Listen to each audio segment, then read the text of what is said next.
আমাদের নেতৃবৃন্দ বিস্তারিত আলোচনা করেছেন। আমি সংক্ষেপে কয়েকটি কথা বলতে চাই, তারপর আমরা মিছিলে যাব। আপনারা সবাই থাকবেন। সংগ্রামী বন্ধুগণ, আমাদের নেতৃবৃন্দ যে বক্তব্য রেখেছেন তার সাথে সহমত পোষণ করে আপনাদেরকে ভাবার জন্য বলি,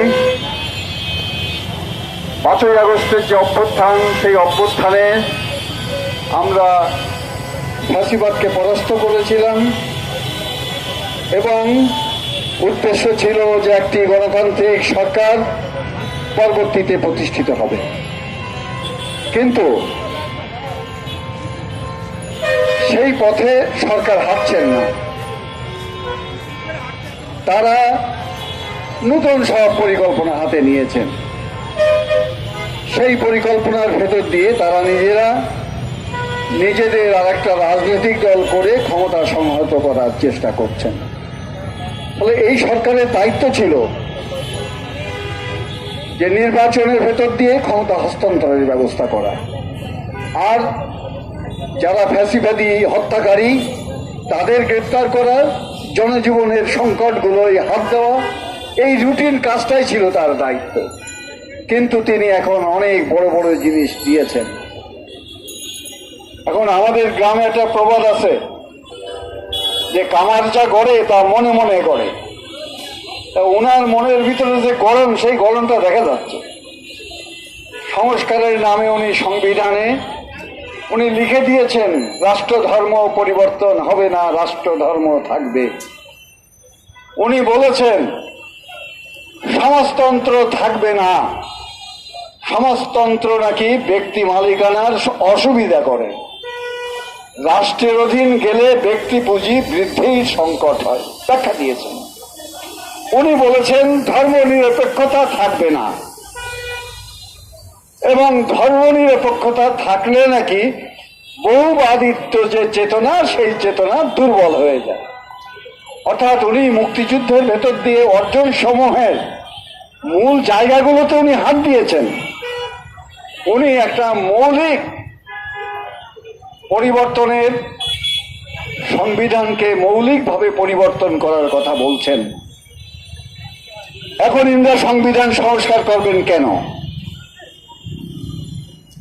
সংস্কার করবেন তো তাদের এই যে বুর্জোয়া যে ব্যবস্থা, এই ব্যবস্থাকে আরেকটু ঘষে মেজে টিকিয়ে রাখার জন্য, আর জনগণকে বিভ্রান্ত করার জন্য। ফলে এই সংবিধানে যে সমস্ত প্রশ্নে তারা হাত দিচ্ছেন, খুঁটিনাটি বিষয় না, মৌলিক বিষয়। এই হাত দেওয়ার এখতিয়ার তাদের নেই। সেই হাত দেওয়ার এখতিয়ার আছে একটা নির্বাচিত সরকারের, এবং নির্বাচিত সরকারও সেখানে হাত দিতে হলে সেখানে ওই জনগণের ম্যান্ডেটের প্রয়োজন আছে। সেইটা তিনিরা মানছেন না। ফলে আমরাও এই জাতীয় ফন্দি ফিকির আমরাও মানি না। ফলে তার বাইরে যাওয়া যাবে না। ওই সংস্কার যদি ওনারা করতে চান, তাহলে তো অনেক সময়, সেই সময় ওনারা চান ওনাদের সাথে আবার গলা মিলিয়েছে বৈষম্য বিরোধী, নাগরিক আন্দোলন, জামাতে ইসলাম, এরকম সাম্প্রদায়িক রাজনীতি করে সেই জাতীয় লোকজনেরা, তারা সবাই মুক্তিযুদ্ধের যে দৃষ্টিভঙ্গি, সেই দৃষ্টিভঙ্গির পাল্টা আর একটা দৃষ্টিভঙ্গি তারা প্রতিষ্ঠিত করতে চায়। সে কারণে দেখা যাচ্ছে যে তাদের সাথে পরস্পরের যোগসাজশ, এটা এখন আর গোপন নেই। তারা এখন প্রশ্ন তুলেছে যে সংসদ নির্বাচন আগে না, আগে ইউনিয়ন কাউন্সিল। উদ্দেশ্য কি? উদ্দেশ্য পরিষ্কার। সরকারকে আমরা বলেছিলাম যে তুমি যদি ক্ষমতায় থেকে নতুন রাজনৈতিক দল করো, তাহলে সেইটা অতীতে যারা স্বৈরাচারী আচরণ করেছে তুমিও একই অপরাধী হবা। আমরা সুনির্দিষ্টভাবে বলতে পারি তারা জেলা, থানা পর্যায়ে, উপজেলা পর্যায়ে এই বৈষম্য বিরোধী, এই নাগরিক কমিটি, এই সমস্ত সংগঠনগুলো সংগঠিত হওয়ার জন্য সহযোগিতা করার জন্য রাষ্ট্রীয় অর্থ তছরূপ করছেন এবং প্রশাসনকে সেই ধরনের নির্দেশনা দিয়েছেন এবং নানা ধরনের উন্নয়ন যে কাজ সেই কাজের সাথে যুক্ত করছেন। ফলে উদ্দেশ্য পরিষ্কার। সে কারণে আমরা সুস্পষ্টভাবে বলতে চাই যে সংসদ নির্বাচন এর আগে অন্য কোন নির্বাচন করার কোন দূরভিসন্ধি দেখানো সরকারের জন্য উচিত হবে না। আমরা আর একটা কথা বলতে চাই, উনি যদি কিংস পার্টি করেন তাহলে উনি নিরপেক্ষ নন। উনি যদি নিরপেক্ষ না হন তাহলে ওনার অধীনে নির্বাচন হবে কেন, সেই প্রশ্নও জনগণ তোলা শুরু করেছেন। সংগ্রামী বন্ধুগণ, 5 তারিখের পর থেকেই মব ভায়োলেন্স হচ্ছে। 5 তারিখের পর থেকেই হচ্ছে। বুঝলাম 3-4 দিন নিয়ন্ত্রণ করা যায়নি, সরকার ছিল না। তারপর তারা বলছেন মব ভায়োলেন্সের আমরা সমর্থক না, এবার যদি কেউ করে তার বিরুদ্ধে ব্যবস্থা নেওয়া হবে। প্রতিটা মব ভায়োলেন্স, তারপরে ওনাদের একটা বিবৃতি, সেই বিবৃতিতে ওই কথা থাকে যে এবার দেখা হবে। বন্ধুগণ, সর্বশেষ ঘটনা বইমেলা, সেই বইমেলায় যারা প্রতিবাদ করেছে তাদের আসামি করার চেষ্টা করা হচ্ছে। সাহসের সাথে যে নেতৃবৃন্দ প্রতিবাদ করেছে আমরা তাদেরকে ধন্যবাদ জানাই।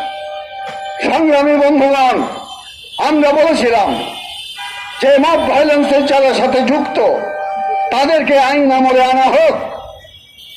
লালন মেলা টাঙ্গাইলে হতে দেওয়া হয়নি। চিটাগাং ইউনিভার্সিটিতে ছাত্রীদেরকে বের করে দেওয়া হয়েছে 12 জনকে। খুলনা বিশ্ববিদ্যালয়ে আমাদের পতিতযশা কবি সাহিত্যিক ওই শেখ মুজিবের জন্মের আগে যাদের অনেকের মৃত্যু হয়েছে, ফলে সেই সব কবি সাহিত্যিকদের নামে হলের নাম পাল্টে দেওয়া হয়েছে। ইনি দর্শক এবং ইনি তাদের বিরুদ্ধে ব্যবস্থা নিচ্ছেন না। কারা করছে ছবি দেখলেই বোঝা যাবে। তারা সরকারের সমর্থক, ওই বৈষম্য, ওই নাগরিক ইত্যাদির নামে তারা পরিচিত। ওই জামাত, ওই ইসলামী যে দৃষ্টিভঙ্গি, মৌলবাদী দৃষ্টিভঙ্গি সম্পন্ন, তার সাথে তারা জড়িত। আমাদের মেয়েদের খেলা হবে না, এরকম সব নানান ঘটনা বললে অনেক বলা যাবে। আমরা সে কারণে বলেছি, সরকার আপনি তো কোনো জায়গায় হাত দিতে পারলেন না, বরং দেশে অরাজকতা সৃষ্টি করেছেন। ফলে 6 মাসে আপনারা যে কার্যক্রম করেছেন, আপনারা তার শ্বেতপত্র প্রকাশ করুন এবং সেই শ্বেতপত্র যদি আপনারা প্রকাশ না করেন, স্বাভাবিকভাবে প্রশ্ন আসবে যে আমাদেরকে তো জনগণের সামনে বলতে হবে। সংগ্রামী বন্ধুগণ, জনগণ অভ্যুত্থান করেছে। জনগণের আকাঙ্ক্ষা ছিল ব্যবস্থা বদল হবে, সেই নেতৃত্ব সেটি হয়নি। কিন্তু এর অর্থ এই নয় যে আমরা তাদের হাতে সব ছেড়ে দেব। আমেরিকার বুদ্ধি, ভারতের বুদ্ধি, ওই ইউরোপীয় ইউনিয়নের বুদ্ধি, এখানকার লুটেরা পুঁজিবাদী শ্রেণীদের স্বার্থ, এখানের সামরিক বেসামরিক আমলাদের স্বার্থ, সেই স্বার্থে সরকার পরিচালিত হবে, সেটি হতে পারে না। আমরা এই সরকারকে পরিষ্কারভাবে বলতে চাই, মব ভায়োলেন্সের সাথে যারা যুক্ত তাদের বিরুদ্ধে ব্যবস্থা গ্রহণ করুন। দ্রব্যমূল্য নিয়ন্ত্রণে আনুন, খোলা বাজারে ব্যাপক হারে পণ্য সরবরাহ করুন, রেশন চালু করুন এবং সিন্ডিকেটের যারা এই সংকট সৃষ্টির জন্য দায়ী তারা জনগণ তাদের নাম জানে, তাদের বিরুদ্ধে ব্যবস্থা গ্রহণ করুন।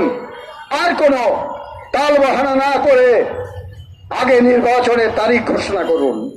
ততটুকু সংস্কার, ওই নির্বাচনী ব্যবস্থার ভেতরে নির্বাচন করার জন্য যতটুকু প্রয়োজন ডেট ঘোষণা করুন, তার ভেতরেই তো আপনারা সেই সংস্কারের কাজ করতে পারবেন।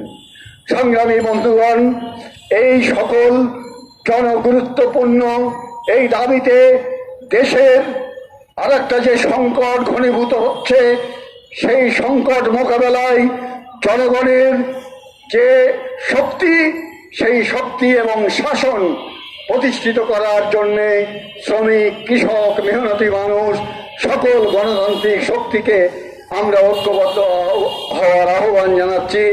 এবং আজকের সভা আপনারা যারা অংশগ্রহণ করেছেন তাদেরকে অভিনন্দন জানিয়ে শেষ করছি।